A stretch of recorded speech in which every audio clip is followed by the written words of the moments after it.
여호수아 3장 1절부터 7절. 계속해서 우리 여호수아 말씀 보고 있는데 너무 좋은 것 같아요.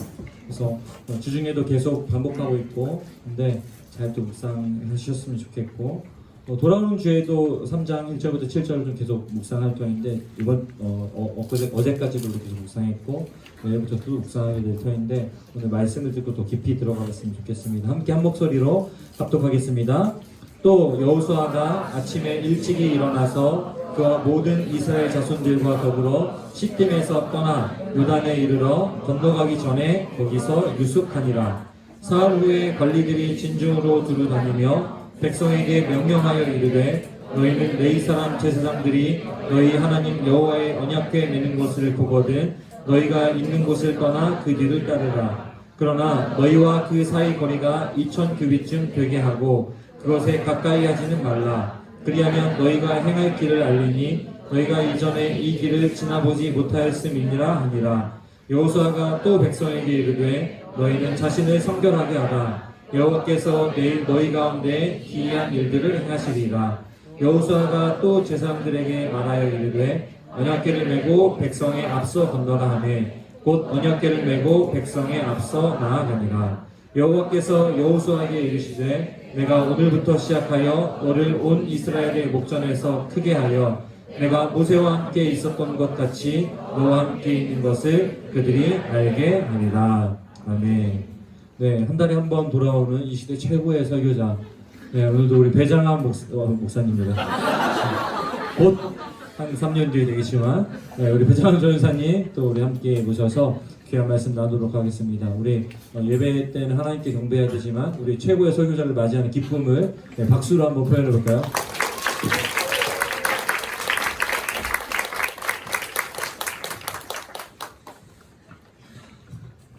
저 멘트가 저를 늘 부담스럽게 하는 것 같습니다. 긴장을 안 해도 저 멘트 들으면 약간 긴장되는 이런 느낌?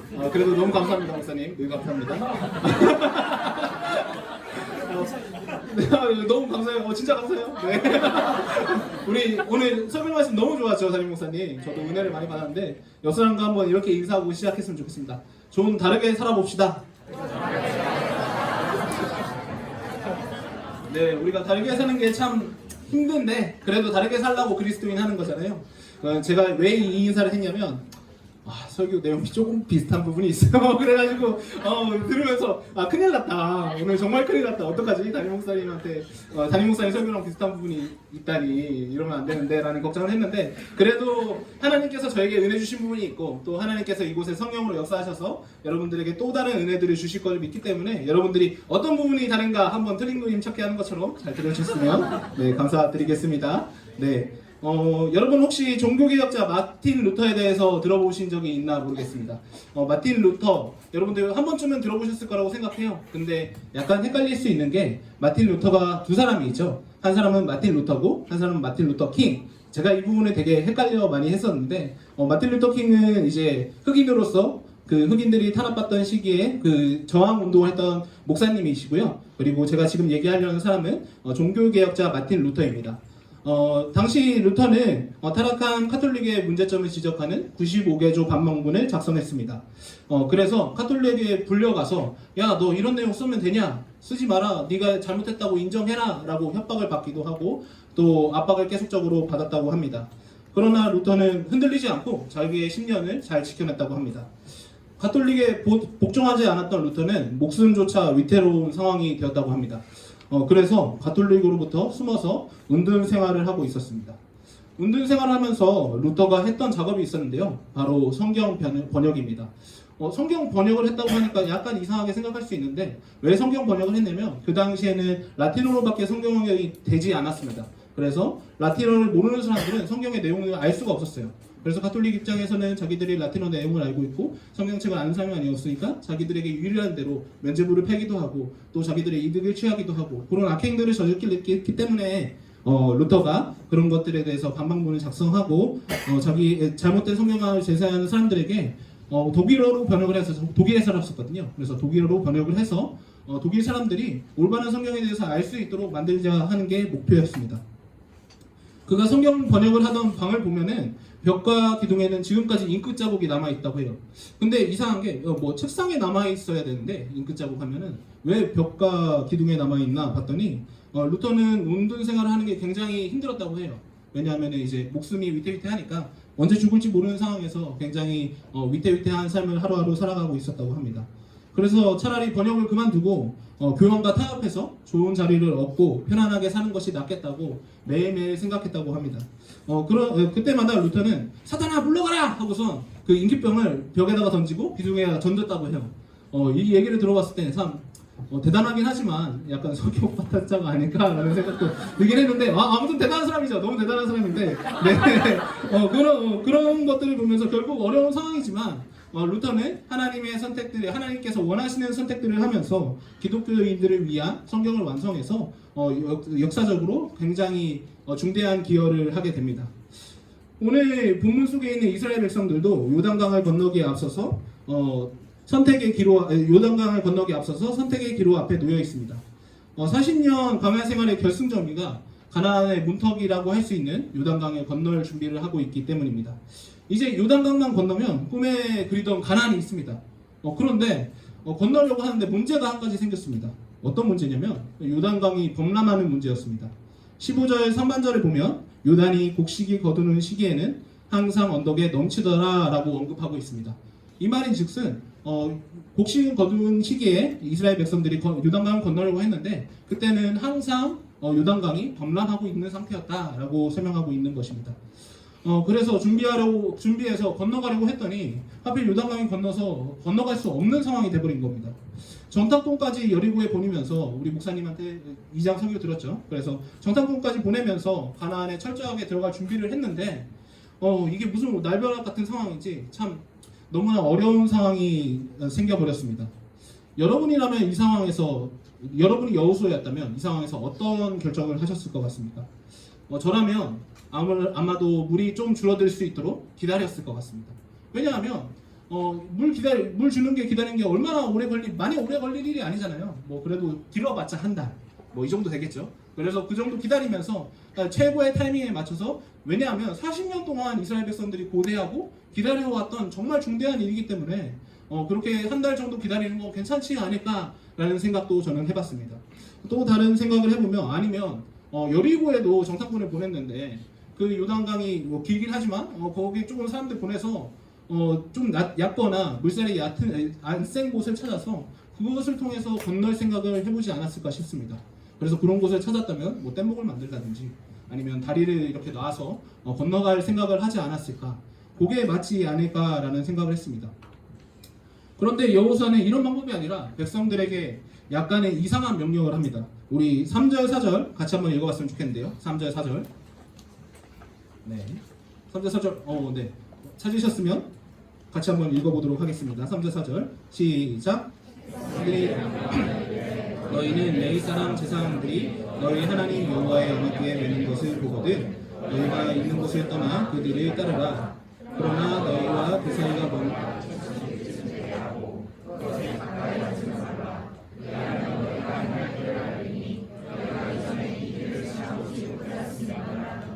네, 여호수아는 백성들에게 3절 4절을 통해서 말하고 있는 것이 단지 언약궤를 따라가라. 그러면 너희 길을 인도할 것이다 라고 얘기하고 있습니다.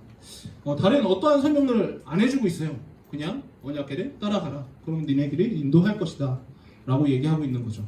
근데 여호수아의 직책은 뭡니까? 리더입니다. 리더라면 당연히 자기가 하고자 하는 일을 자기 밑에 사람들한테 얘기할 때 우리 이렇게 할 거야. 왜냐하면 요런 이유 때문이야 라고 잘 설명을 해서 동기부여를 명확히 하고 그 사람들로 하여금 그래 해야지 하고서 함께 할 수 있도록 만들어내는 게 리더의 참 역할 아니겠습니까? 근데 여호수아는 그렇게 하지 않고 다짜고짜 우리 길을 인도할 테니까 언약궤를 따라가 라고 명령하고 있는 것입니다. 이 얼마나 황당한 요구입니까? 더군다나 언약궤를 맨 제사장들에게는 요단강에 몸을 담그라고 해요. 우리 여름철에 장마철을 맞이한 계곡을 한번 생각해 봅시다. 거기 보면은 물이 정말 급속도로 불잖아요. 그리고 괜찮을 거라고 생각하고 들어갔더니 엄청 깊고, 그래서 우리는 매년 뉴스를 통해서 그 계곡에 빠져 죽는 사람들의 얘기를 계속 접하곤 합니다. 요단강도 이와 마찬가지인 상황이라고 생각하시면 됩니다.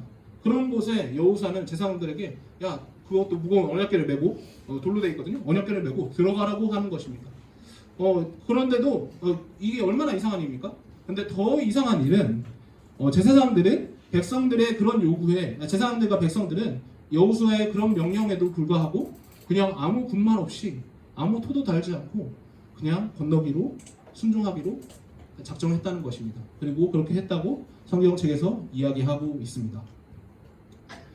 우리가 보기에 요단강은 건널 수가 없는 상황입니다. 또 물에 몸을 던지기에도 목숨을 잃을까 두려울 수밖에 없는 상황입니다.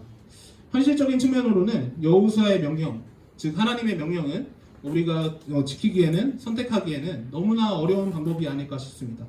하나님의 명령을 따랐을 때 정답인 것은 알지만 그 정답을 따르기에는 우리에게 짊어지고 갈 리스크가 너무나 크기 때문입니다. 그런데 결과적으로 이스라엘 백성은 이 요단강을 건넙니다. 우리가 일주일 동안 17절까지 1절부터 17절까지 같이 읽으면서 건너는 걸 확인했죠. 어떻게 이스라엘 백성은 이 상황에서 요단강을 건널 수 있었을까요? 오늘 이 사건을 통해서 우리가 두 가지 방법을 한번 얘기해보고자 합니다. 그래서 첫째로는 하나님께서 함께 하셨던 것을 기억했기 때문에 요단강을 건널 수 있었습니다. 다시 한번 읽어드리겠습니다. 첫째로 하나님께서 함께 하셨던 것을 기억했기 때문에 요단강을 건널 수 있었습니다. 혹시 여러분들 언약궤 안에 뭐가 들어있는지 알고 계시나요? 네. 알고 있는 분도 끄덕끄덕 하는 분도 계셔요. 네, 그래서 언약궤 안에 뭐가 들어있었냐면 하나는 만나를 담은 항아리, 또 하나는 아론의 쌍난 지팡이, 그리고 이스라엘 법궤를 적은 돌판, 이렇게 세 가지가 들어있었다고 합니다. 이 세 가지의 의미는 무엇일까요? 이스라엘 백성들이 출애굽했을 때를 우리 한번 생각해봤으면 좋겠습니다. 이스라엘 백성들이 출애굽을 하는데 광야에 나오니까 당장 먹을 게 없어요. 그래서 굶어 죽게 생겼어요. 그래서 오히려 내가 이 땅에 나오니까 모세한테 이끌려서 하나님한테 이끌려서 광야에 나오니까 먹을 게 하나도 없어 굶어 죽게 생겼다. 그럴 바엔 차라리 종로를 사면서 거기서 공짜밥도 줬는데 그거 먹으면서 사는 게 나한테 이득이지 않았나 라는 불평과 불만들을 하게 됩니다. 그런 불평과 불만들을 듣고 하나님은 말도 안 되게 만나라는 생전 듣지도 보지도 못한 것들을 내려줘서 이스라엘 백성들의 배를 채워줬다고 얘기하고 있습니다. 그래서 그 만나를 황금 항아리에 담아서 언약궤 안에 보관하고 있었던 것입니다. 이런 이스라엘 백성들은 이스라엘 백성들에게 하나님은 모세를 통해서 약속의 증표도 허락하십니다. 우리가 잘 알고 있는 거 뭐죠? 성경의 앞에도 있고 뒤에도 있을 때도 있어요. 십계명이죠. 그래서 십계명을 통해서 하나님께서는 이스라엘 백성들에게 언약을 해주시고 이렇게 했을 때 우리와 너희들이 나와 함께 동행할 수 있다라는 것들을 얘기해 주셨습니다. 그리고 그것을 돌판에 적어서 모세를 통해 이스라엘 백성들에게 전해주고자 하셨습니다. 근데 그렇게 돌판을 받은 모세가 시내산을 내려왔을 때 이스라엘 백성들이 뭘 하고 있었나요? 네, 우상 숭배를 하고 있었습니다. 왜 어떤 우상 숭배를 하고 있었냐? 왜 그렇게 했냐? 시내산에 올라간 모세가 계속 안 나타나니까 의지할 사람이 하나도 없었던 겁니다. 그래서 자기들이 황금 송아지를 만들어서 그것이 하나님인 양, 그것이 나의 이때까지 광야의 길이 인도한 그런 것인 양 만들어서 그 황금 송아지를 우상 숭배하고 있었던 것입니다. 그런 백성들을 보고 분노한 모세는 돌판을 깨트리고 맙니다. 그리고 가장 적극적으로 우상 숭배한 3,000명은 그 자리에서 죽게 됩니다. 하지만 하나님께서는 이 죄를 용서하시고 다시 한번 모세에게 똑같은 돌판을 주십니다. 그리고 이스라엘 백성들에게 그 말씀을 전하십니다. 그 돌판이 언약궤 안에 들어있던 것입니다. 마지막으로 아론의 지팡이가 있었다고 했죠. 이스라엘이 광야 생활하는 동안에 모세와 아론에게 거역하고 대적하는 일들이 있었습니다. 사실 대적할 수도 있죠. 여러분들 리더에게도 대적할 때 있고 우리 애들에게도 대적할 때 있잖아요. 그렇잖아요. 네, 그런 많은 사람도 있고 내 특색 가르치고 싶다고 대적하는 사람도 있고 대적할 수 있잖아요. 근데 대적할 수 있는데 사실 이 대적이 말이 안 되는 이유가 뭐냐면 아론과 모세는 하나님께서 세운 사람이라는 겁니다. 그렇다면 하나님한테 권한이 위임받는 사람이기 때문에 그 두 사람한테 대들고 이렇게 거역하는 것은 하나님께 거역하는 것과 똑같은 일이기 때문입니다. 그래서 이 권위에 도전한 15,000명은 죽고 말았습니다. 이 사건을 통해서 이스라엘 백성들은 하나님에 대한 두려움을 갖게 됐습니다. 그리고 동시에 이제 우리 가나안에 못 들어가겠구나, 광야에서 죽겠구나 라는 두려움도 같이 생겼다고 합니다. 그러나 하나님께서는 죽은 나무인 아론의 지팡이를 가지고 그곳에 꽃이 피는 것을 보여주시면서 아직도 너희에게 희망이 있고, 죽은 나무지만 꽃이 피는 것을 통해서 아직도 너희에게는 내가 지켜보고 있고 함께 동행하길 원한다 라는 것들을 보여주신 것이었습니다. 그 아론의 지팡이가 언약궤에 들어있던 것입니다. 그렇습니다. 언약궤는 하나님의 기적의 증표들이 들어있습니다. 동시에 이스라엘 백성들이 자신들의 죄를 돌아볼 수 있는 역할 또한 했습니다. 그리고 그렇게 죄를 지었음에도 하나님께서 자신들을 사랑하신다는 사실을 확신할 수 있게 만들어주는 장치기도 했습니다. 즉 언약궤는 단순한 운반 도구가 아니라 그들의 신앙의 여정을 그대로 고스란히 담고 있는 것입니다. 무엇을 담고 있다고요? 그들의 신앙의 여정을 고스란히 담고 있는 것입니다. 그렇기에 여호수아는 백성들에게 언약궤의 뒤를 따라가라 라고 얘기했던 것입니다. 왜냐하면 따라가면 그걸 보게 되잖아요. 보면서 자기에게 했던 하나님의 그 일하심과 사랑을 다시 한번 확인하면서 요단강을 믿음으로 건널 수 있도록 만든 것입니다. 그렇게 용기 내기를 원했던 것입니다. 그렇게 백성들은 불평과 불만 없이 그 말도 안 돼 보이는 명령에 순종해서 요단강에 건너기로 한 것입니다. 우리의 삶에도 순종을 요구하는 순간들이 있습니다. 가벼운 것들도 있고요, 무거운 것들도 있죠. 가벼운 건 여러분들 특세, 이게 가벼운 건 아니지만 중요한 문제가 아닌 건 아니에요. 여러분들 내 특세 전참할 수 있나요? 다음 주? 네, 이런 문제 가지고 여러분들 지금 고민하고 있을 거라고 생각합니다.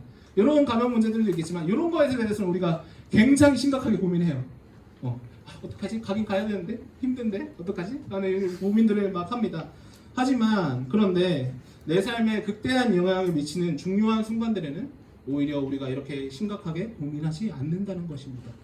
심각하게 고민하지 않는다는 게 하나님의 안에서 우리가 심각하게 고민하지 않는다는 것입니다.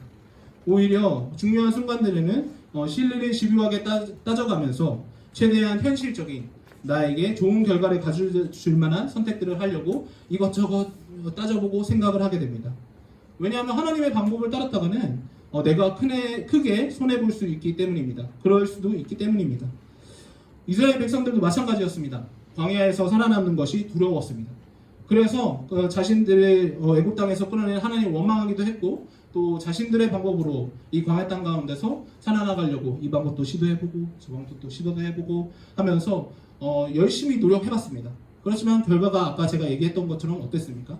많은 사람이 죽었고 어떻게 보면 몇 달이면 갈 수 있는 거리를 40년 동안이나 방황을 하면서 광야에서 생활하게 됩니다. 그 결과로 1세대 출애굽 백성들은 아무도 가나안 땅을 밟지 못하게 되는 것입니다. 사랑하는 여러분, 적어도 신앙이라면 여러분들의 중요한 선택 앞에서 현실과 타협하지 마시기 바랍니다. 선택에 앞서서 하나님께서 여러분과 함께 하셨던 기억을 돌아보셨으면 좋겠습니다. 하나님께서 여러분에게 이미 기적들 수없이, 그리고 이미 사랑들 수없이 증거하셨고 이미 여러분들에게 수없이 용서하셨습니다. 그럼에도 불구하고 우리는 자꾸 하나님의 그 사랑하심을 기억하지 못하고 현실의 조건들만 생각하면서 그것들로 따져서 선택을 하곤 한다는 것입니다. 이스라엘 백성들에게 언약궤가 증표였다면 우리에게 뭐가 증표겠습니까? 바로 예수 그리스도입니다. 우리의 증표는 예수 그리스도인데 죄인이 우리를 구하시기 위해서 단 하나뿐인 독생자를 보내주신 하나님의 그 사랑, 그리고 우리 죄인인 우리를 위해서 대신 십자가 주시는 그 사랑, 그리고 아무 죄도 없으심에도 그렇게 지었죠. 그리고 부활하셔서 지금도 우리를 위하여 중보하고 계시는 그 사랑, 그것이 바로 우리의 증표입니다. 우리의 언약궤인 것입니다. 사랑하는 청년 여러분, 예수 그리스도를 바라보면서 우리의 신앙 여정들을 돌아보셨으면 좋겠습니다. 그렇게 할 때 우리는 세상의 사람들의 가치관과는 다른 선택을 할 수 있을 것입니다. 아무리 하나님의 선택이 리스크가 커 보이고 어려워 보이고 내가 생각했을 땐 그 방법이 아니어 보여도 우리는 하나님의 방법을 선택할 수 있을 것입니다. 왜냐하면 하나님께서 이미 나에게 그렇게 보여주셨기 때문입니다. 여러분, 그냥 신앙생활 하면서 그것을 추억이나 기억으로 남겨주지 마시고 그것들을 계속 되뇌이면서 하나님께서 나를 얼마나 사랑하셨고 나를 위해서 얼마나 참으셨고 나를 위해서 얼마나 인도하셨는지 생각하시면서 여러분들의 삶에서 중요한 순간에 올 때마다 이스라엘 백성들이 언약궤만 바라보고 요단강을 믿음으로 건넜던 것처럼 여러분들도 그렇게 여러분들의 앞길을 선택하셨으면 좋겠습니다. 그렇게 하실 때 우리는 정말 하나님이 원하시는 그리스도인으로 살 수 있을 것입니다. 둘째로 하나님께서 함께 하심을 확신했기 때문에 요단강을 건널 수 있었습니다. 다시 한번 읽어드리겠습니다. 둘째로 하나님께서 함께 하심을 확신했기 때문에 요단강을 건널 수 있었습니다. 제사장들이 언약궤를 메고 요단강에 발을 건너자 어떤 일이 벌어졌습니까? 우리가 일주일 동안 읽었던 것처럼 강물이 마르게 됩니다.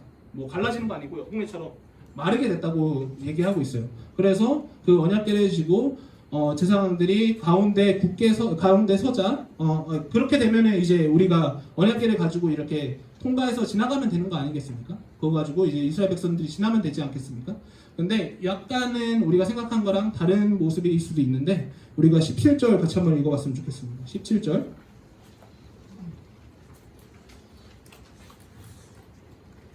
네, 17절 찾으셨으면 같이 읽도록 하겠습니다. 시작.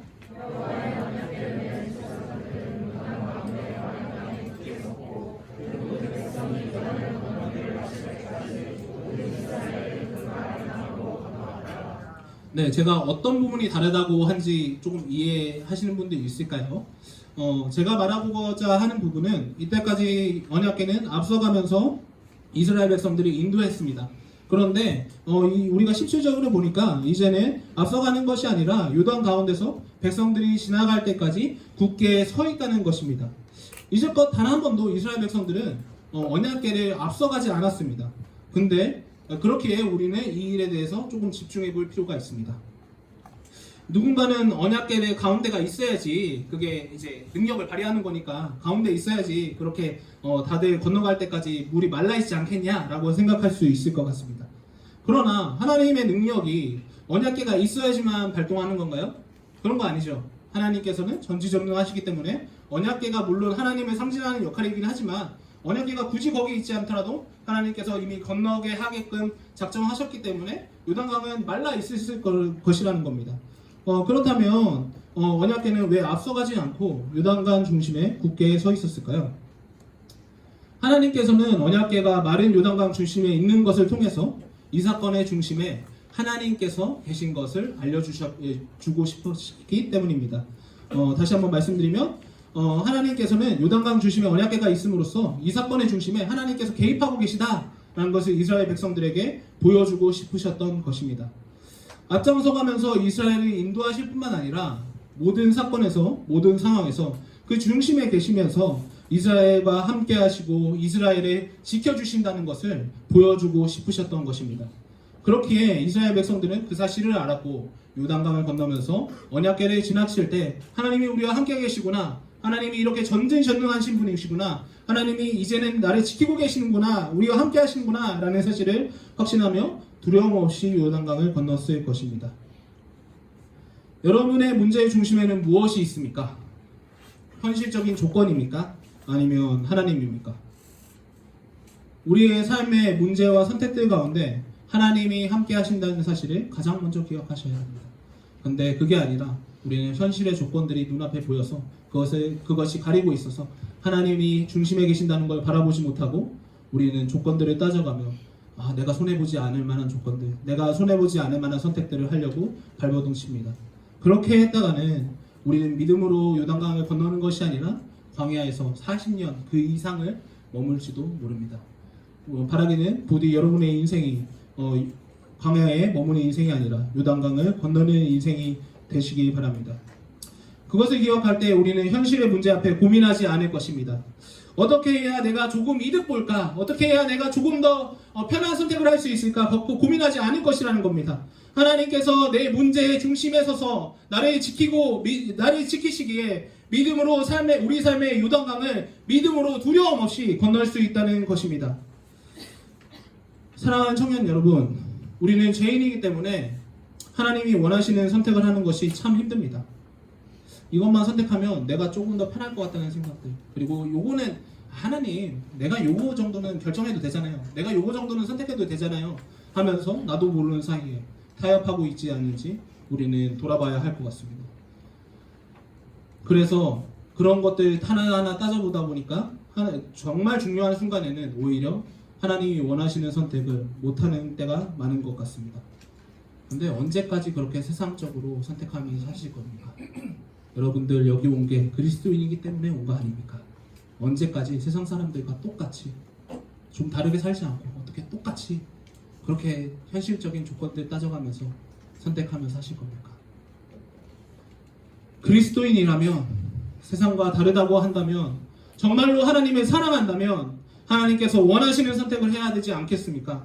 세상과 다른 거 보여줘야 되지 않겠습니까? 그래야 우리를 보고 하나님이 위대한 분이시구나, 하나님이 정말로 살아계시구나, 와 저 사람들 보니까 정말 현실적인 거 하나도 안 따지더라, 하나님만 믿고 가더라 라고 그렇게 생각하지 않겠습니까?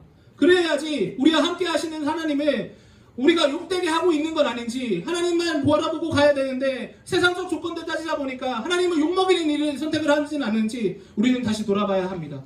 우리는 그리스도인으로 말할 수 있는 자격이 있다면 그렇게 세상적인 조건을 따지는 것이 아니라 하나님만 바라보고 하나님께서 우리와 함께 하신다는 사실 그것을 인정하고 하나님께서 우리의 문제의 중심에 계신다는 사실을 인정하고 선택을 해야 할 것입니다. 제발 하나님을 신뢰하는 청년 여러분이 되었으면 좋겠습니다. 우리보다 앞서가시며 인도하시는 하나님, 함께 보여주셨던 그 하나님, 이스라엘 백성들에게 언약궤를 통해서 앞서가시며 보여주셨던 하나님, 그래서 그들의 신앙의 열정을 보여주셨던 하나님, 우리는 예수 그리스도를 통해서 여러분들도 확인하시고 날마다 되돌아보시기 원합니다. 예수 그리스도께서 나에게 얼마나 많은 은혜를 주셨는지, 나에게 얼마나 많은 확신을 주셨는지, 내 죄를 얼마나 많이 참아주셨는지 여러분들 확신하시기 바랍니다. 그것을 돌아보며 나아갈 때 우리는 세상과 다른 선택을 할 수 있을 것입니다. 또 우리의 중심에 하나님이 계신다는 사실을 생각합시다. 우리 삶의 중심에 하나님이 계시잖아요. 그러면 우리의 우리의 문제의 중심에도 하나님이 계시다는 겁니다. 절대 여러분들 그 중심에 여러분들의 현실적인 조건들을 놔두고 생각하고 고민하고 선택하지 않기 바랍니다. 그렇게 하나님이 중심에 계신다는 사실을 인정하고 나아갈 때 우리는 세상과 다른 선택을 하며 살아갈 수 있을 것입니다. 그리스도인으로 살아갈 수 있을 것입니다. 가나안 백성들이 이스라엘 백성들을 보며 간담이 녹았던 것처럼 이제는 우리가 그것을 믿으며 세상 사람들과 다른 선택을 하며 나아갈 때 세상 사람들이 우리를 보고 간담이 녹을 것입니다. 하나님께서 정말 살아계시구나 인정하게 될 것입니다. 그리고 우리를 통해서 여러분들의 그 삶을 통해서 그 선택을 통해서 그 사람들 또한 하나님이 살아계심을 인정하고 하나님이 나도 한번 믿어봐야겠구나, 나도 그 하나님 한번 알아봐야겠구나 해서 이 교회로 나아오고 또 믿음 생활 시작하고 결국엔 우리의 삶의 모든 자리 가운데서 하나님의 나라를 세워가는 그 일들이 여러분들 안에 세워지시길 축복합니다. 우리 이런 소망을 가지고 같이 찬양하겠으면 좋겠는데요. 오늘 우리가 같이 하기 원하는 찬양은 주만 의지해라는 찬양입니다. 우리가 이 찬양할 때 우리와 함께 하시는 하나님을 기억하면서 그렇게 주님만 의지하기 원한다는 마음으로 이 찬양 우리 함께 했으면 좋겠습니다. 의지했던 모든 것 변화가고 의지했던 모든 것 변해가고 억울한 마음은 커져가네. 부끄러움 없이 살고 싶은 마음, 부끄러움 없이 살고 싶은 주님께서 알고 계십니다. 주님 우리 다시 한번 고백합니다. 의지했던 모든 것 변해가고 의지했던 모든 것 변해가고 억울한 마음은 커져가네. 부끄러움 없이 살고 싶은 마음, 이런 마음이 우리 마음이 있는 줄 압니다. 살고 싶은 그 마음 그리고 주님께서 알고 계십니다. 모든 일을 선으로 이겨내고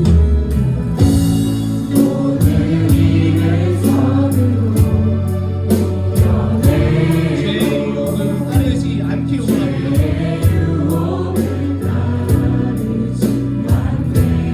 나를 구원하신 영원한 그 사랑이 있기 때문에 그렇게 살아가기를 원합니다.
그리스도인이라고 하는데 하나님 그리스도인이라고 하는데 암만 생각해봐도 중요한 순간들 가운데 내가 계산하고 내가 생각해서 그 선택들을 하곤 합니다. 하나님의 뜻이 무엇인지 궁금해하지 않습니다. 하나님 우리를 불쌍히 여겨주시옵소서. 이때까지 일하신 하나님 다시 한번 기억하면서 나아가기를 합니다. 이 시간 말씀을 들었사오니 하나님 아버지 은혜를 가지고 우리가 나아갈 때 아버지와 하나님께서 함께 계심을 아버지 우리가 기억하고 나아갈 수 있도록 하여 주시옵소서.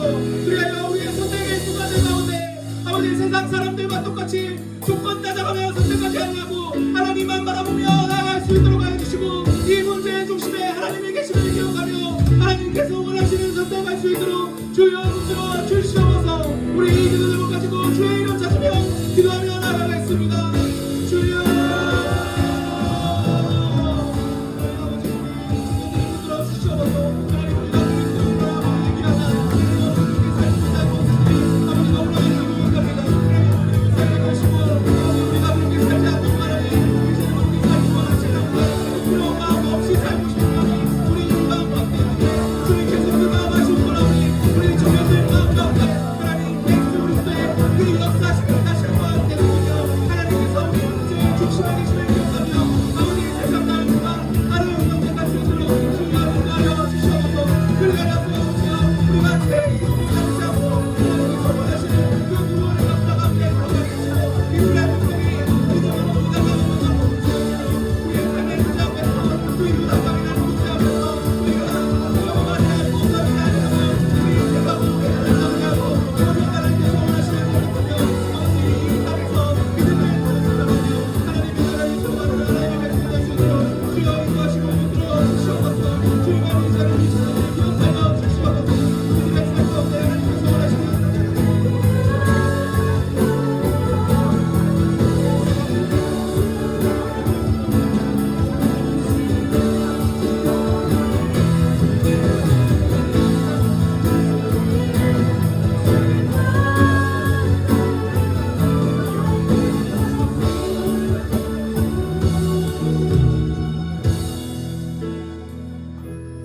우리 설교를 통해서 그 언약궤가 이스라엘 백성과 하나님 사이의 그 신앙의 여정의 상징이었다 이런 이야기 했잖아요. 그럼 우리가 방금 하나님 원하시는 걸 선택해야 된다, 하나님 뜻대로 가야 된다 했는데 뭐 알아야 가잖아요. 이스라엘 백성들 건너라고 했으니까 건넜는데 어떻게 알 수 있었을까요? 그것은 하나님과의 관계에 있었고 그 관계를 우리가 관계를 통해서 그 하나님 뜻을 알아갈 수 있는 방법 중에 하나가 바로 이 신앙의 여정이라는 우리와 하나님 사이의 그 추억들, 그것이 바로 아주 중요한 요소가 되거든요. 이스라엘 백성들은 모세와 함께하면서 40년 동안 그 수많은 경험들을 했던 거예요. 건너라 하시면은 건너는 게 답이다. 또 요단강 앞에 섰을 때 하나님이 말씀하시는 게 뭔지 궁금해야 한다. 뭘 통해 깨달았습니까? 신앙의 여정을 통해서.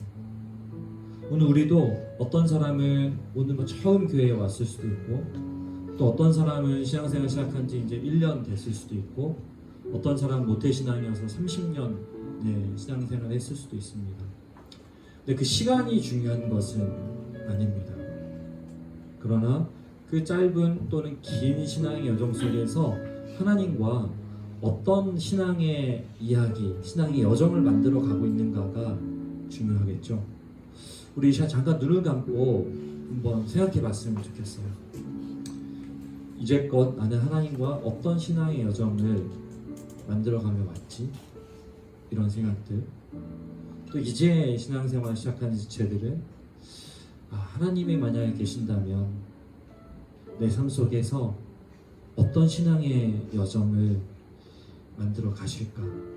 내 눈앞에 놓여진 요단강과 같은 그 거센 그 물결 앞에 서서 하나님은 나의 이 삶의 이야기를, 이 신앙의 여정을 어떻게 이끌어 가실까? 이렇게 이끌어 가시면 얼마나 좋을까? 이런 상상도 좀 하면서 우리와 함께 하신 그 하나님과 이미 누린 그 신앙의 추억들, 앞으로 또 누리게 될 신앙의 이야기들 좀 묵상하면서 잠깐 기도하겠습니다.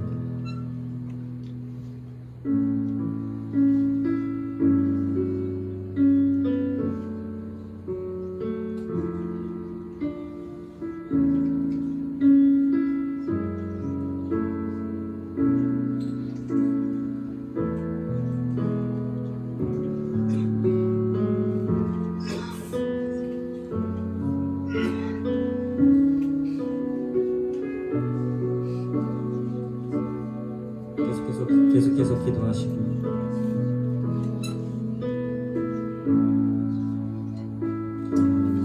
아마도 어떤 이는 십계명 두 돌판처럼 하나님께서 꾹꾹 눌러 적어주시는 사랑의 고백과 약속들이 떠오르는 지체들도 있을 것이고, 또 어떤 지체들은 만나 항아리와 같이 하나님께서 먹이시고 입히시는 그 경험을 했던 추억의 그 이야기들이 있을 수도 있을 것이고, 또 어떤 지체들은 아론의 쌍난 지팡이가 의미하는 것과 같이 하나님을 신뢰하지 못하고 하나님을 따르지 아니할 때 우리의 삶에 다가오는 그 하나님의 엄중한 경고의 이야기들, 또 엄중한 경고뿐 아니라 우리를 인도해 가시는 그 하나님의 그 매서운 손길, 이런 것들이 떠오를지도 모르겠습니다. 그런 신앙의 여정들을 좀 묵상하면서 나눠봅시다.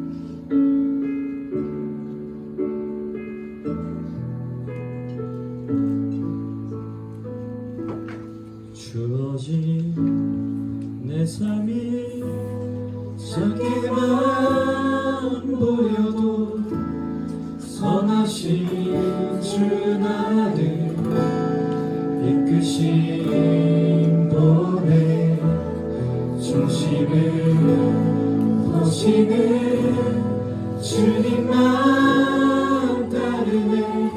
날 택하신 주만 의지해. 보이는 상황에 무너질지라도 예수는 여기 나를 붙드네. 보이지 않아도 주님만 따르네. 내 평생 주님을 노래하리라. 한 가지만 더 기도했으면 좋겠네요. 하나님께서 건너라 하시는 말씀을 듣고 이스라엘 백성들은, 여호수아는 이스라엘 백성들에게 얘기하고 이스라엘 백성들은 요단으로 가잖아요. 그럼 그때 제사장들 그리고 이스라엘 백성들의 마음은 어떠했을까요? 우리는 말씀만 하면은 우리 순종하겠습니다 하지만 생각해 보세요. 요단 건너라, 기이한 일을 보여줄 거야. 저 여러분에게 비슷하게 얘기할 수도 있어요. 여러분 내일 출근하십시오. 그 대신에 여러분 내일 특세 오십시오. 전창하십시오. 하나님 기이한 일을 행하실 것입니다. 여러분 어떻게 반응하시겠어요? 역시 목사님 말씀은 하나님의 음성을 대변하니까 내가 가봐야겠다. 그럴 믿음의 용사들도 있지만 쉽지 않잖아요. 이스라엘 백성들이 그 이야기를 듣고 요단강으로 간 거예요. 물이 왕창 불어나. 저는 이걸 보면서 느끼는 것이 우리가 감당해야 할, 우리가 해야 할 일, 그 분량이 있다는 것입니다. 출근을 하든지 특세에 참여를 하든지 가족들에게 나아간다든지 우리가 해야 할 일이 있는 거예요. 그리고 요단강에 발을 들여놨을 때 하나님이 요단강을 가르시잖아요. 이거는 하나님이 하실 일입니다. 무조건 뭐 세속적인 방법을 따르지 않는다고 해서 하나님 일하는 게 아니라 우리가 해야 할 역할이 있고 하나님이 하신 역할이 있다는 거예요. 세상적인 기준을 따르지 않으면 기적이 일어납니까? 그럴 수도 있고 그렇지 않을 수도 있어요. 그러나 우리가 해야 할 분량이 있고 하나님이 해야 할 분량이 있다는 거예요. 홍해의 추억이 있으니까 요단강 들어가기 쉽다고요? 달라요. 홍해는 밤새도록 하나님이 바다를 갈라놓으셨어요. 요단은 그렇지 않았어요. 그냥 발을 들여놨어야 됐어요. 때마다 비슷한 상황이 펼쳐질 수는 있지만 그때마다 우리에게 요구되어지는 우리의 분량이 있다는 겁니다. 이번 한 주를 살아가면서 여러분에게 하나님께서 요구하시는 분량은 무엇인지 아마 각자가 다 다를 겁니다. 또 그리고 각자의 삶 가운데 기이한 일을 행하시는 하나님의 방식도 각자가 다를 것입니다. 그런데 한 가지 확실한 것은 오늘 말씀에서 우리가 깨달은 것처럼 하나님 함께 하신다는 거예요. 그리고 하나님이 우리에게 가장 좋은 것을 주신다는 겁니다. 요단강을 갈라야 하면 가르실 것이고 뭐 요단강에 다리를 놓으실 거면 놓으실 거예요. 그게 하나님의 방식이에요. 우리는 우리가 해야 할 역할들을 하며 나아가는 거죠. 뭘 하면서? 신앙의 여정들을 추억하면서. 우리 시간 같이 한번 기도할 때 하나님 우리에게 맡겨진 오늘 하루의 삶, 또 그리스도인으로서의 모습, 또 이번 한 주의 삶, 참 우리에게 주어진 그 분량들 기꺼이 잘 감당하며 나아가게 하여 주시옵소서. 그게 출근하는 것이라면, 그게 특세에 참여하는 것이라면, 그 어떤 것일지라도 능히 감당할 수 있는 용기와 힘을 더하여 주시옵소서. 같이 기도하며 나아가겠습니다. 기도합시다. 오 살아계신 하나님, 오늘 우리 삶 가운데 늘 함께 하시는, 그래서 우리가 하루하루 신앙의 추억들, 이 신앙의 여정의 이야기를 쌓아가시는 그 하나님을 찬양합니다. 하나님, 우리 삶 속에서 결코 하나님과 함께하는 것들을 잊지 않게 하여 주시옵고, 하나님 함께 하시는 그 하나님의 손길과 보행하심을 우리가 아버지는 잊지 아니하고, 그렇게 가운데 이 세상 속에서 우리에게 맡겨진 삶의 분량들을 흔히 넉넉히 감당하며 나아갈 수 있도록 하나님 한 걸음 한 걸음 인도하여 주시옵소서. 하나님 우리가 의지하게 되어지는 수많은 것들이 있지만 하나님 그런 것들을 아버지 잠시 잠깐뿐이고 잠깐의 위로와 잠깐의 안정과 아버지 하나님 잠깐의 평안을 주지만 하나님과 함께하고 있을 우리가 기억하며 나아갈 때 그것은 잠깐이 아니요 영원한 것을 믿사오니 또 그 하나님과 함께한 것을 기억하며 나아갈 때에는 하나님께서 기이한 일을 행하시는 기적과 같은 일을 행하시기도 하시고 우리가 납득할 수 있는 놀라운 일들을 행하시고 우리의 길을 원하는 것을 우리가 행하사오니 하나님 오늘 또한 우리가 하나님과 함께하므로 하나님께서 허락하신 삶의 자리로 능히 나아갈 수 있도록 주여 역사하여 주시옵소서. 오직 주님만 신뢰하며 나아가오니 주 우리 삶 가운데 능력으로 역사하여 주시옵소서.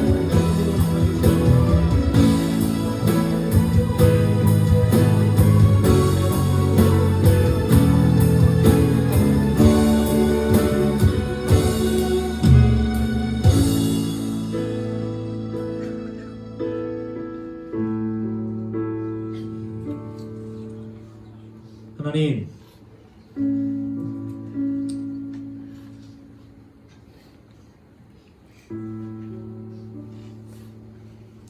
이 자리에 서서 말하기는 좀 쉬운 것 같습니다. 하나님 의지하라고,